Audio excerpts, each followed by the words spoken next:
Geralmente a pré-temporada da Fórmula 1 é cheia de notícia grande, troca de piloto, pista nova no calendário, alguma coisa pra movimentar as notícias. E até agora tudo que a gente tinha era o anúncio do GP de Madrid, que honestamente...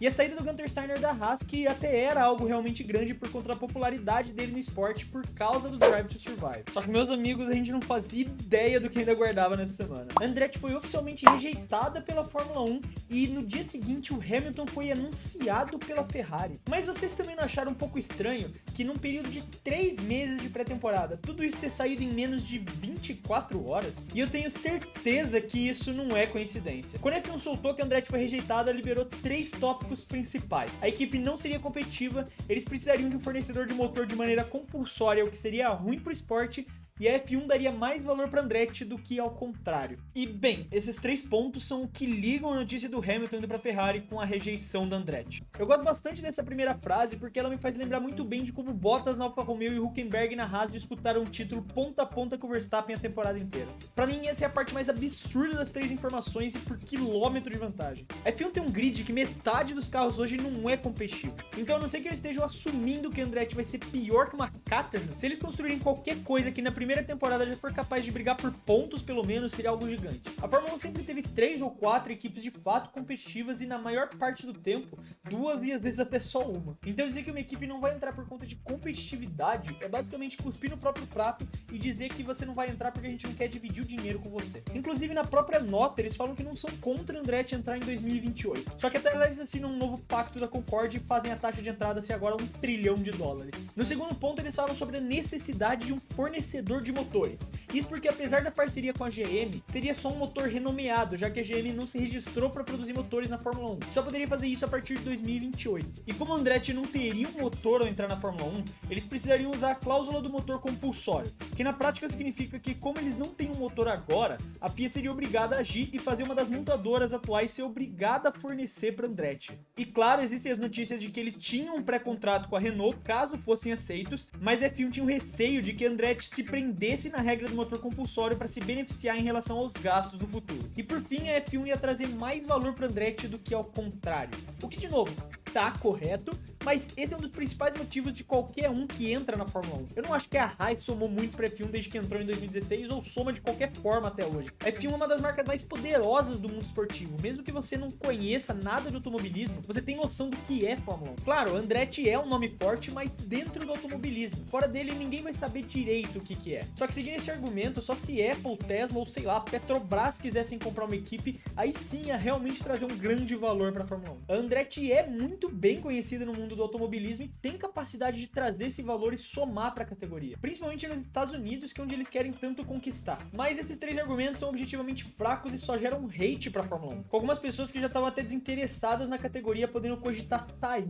Não que eu acho que eles vão parar de assistir Fórmula 1 de verdade, mas realmente passa aquele sentimento de por que eu tô acompanhando isso. E é exatamente nesse ponto que se relaciona com a notícia do Hamilton. No dia seguinte do anúncio de rejeição da Andretti, sai a notícia de que o Hamilton vai pra Ferrari. E tipo, a gente tá falando de um dos maiores pilotos da história indo pra maior equipe da história. E digo que isso é ainda até maior do que quando Alonso ou Schumacher foram, porque eles eram bicampeões na época. E o Hamilton já é um heptacampeão mundial se mudando pra equipe. Essa é uma notícia que chocou tanto o mundo da Fórmula 1 que estourou a bolha. 1º de fevereiro é também o último dia da janela de transferências do futebol europeu, quando as principais contratações são anunciadas, mas todas elas ficaram atrás da notícia do Hamilton indo pra Ferrari. E esse é o ponto. A Fórmula 1 soltou a notícia da Andretti um dia antes dessa bomba e agora ninguém mais tá falando do assunto. Eles esconderam atrás dessa cortina de fumaça. No Twitter você mal ouve falar sobre Andretti ou sobre qualquer outro assunto desses, porque a Fórmula 1 arquitetou tudo isso pro anúncio sair no exato momento que uma das maiores bombas da história caísse na mídia.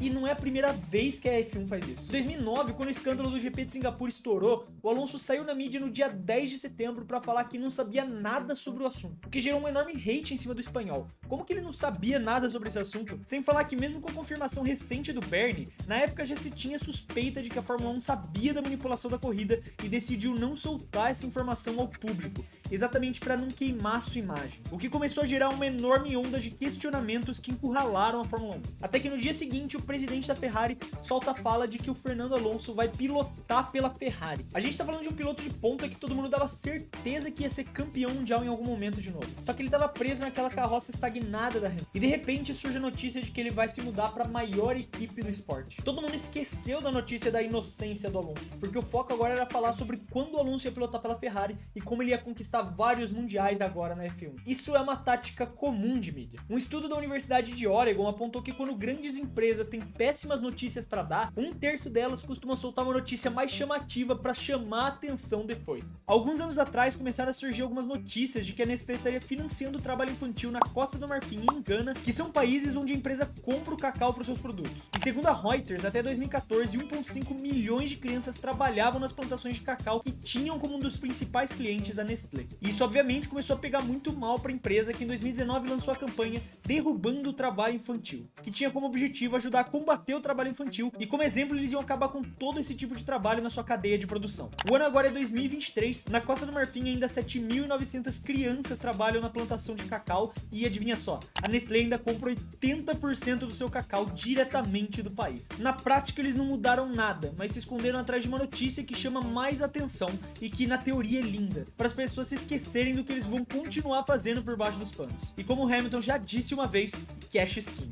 E a F1 sempre faz isso para escapar de polêmicas e tirar o seu da reta. A gente não pode esquecer que acordos de mídia e de transmissão foi o que cresceram esse esporte no tamanho que é hoje. Eles sabem trabalhar a imagem deles na mídia. E essa notícia do Hamilton na Ferrari, por mais espetacular que seja, que eu realmente estou ansioso, eu acho que vai ser muito interessante ver ele pilotando pela Ferrari, não deixou de ser estrategicamente usada pela Fórmula 1. Eles sabiam que essa notícia ia sair, eles sabiam que isso ia estourar. Eles estavam esperando o momento certo de que ela ia sair para soltar o comunicado da Andretti, então se mascarar por trás dessa notícia. E assim a Fórmula 1 vai seguir até a próxima polêmica que pode afetar a sua marca, sempre esperando o momento mais oportuno para divulgar e diminuir o impacto negativo em cima do seu nome. Aí está a justificativa de como a notícia do Hamilton na Ferrari se liga com a notícia da Andretti sendo rejeitada pela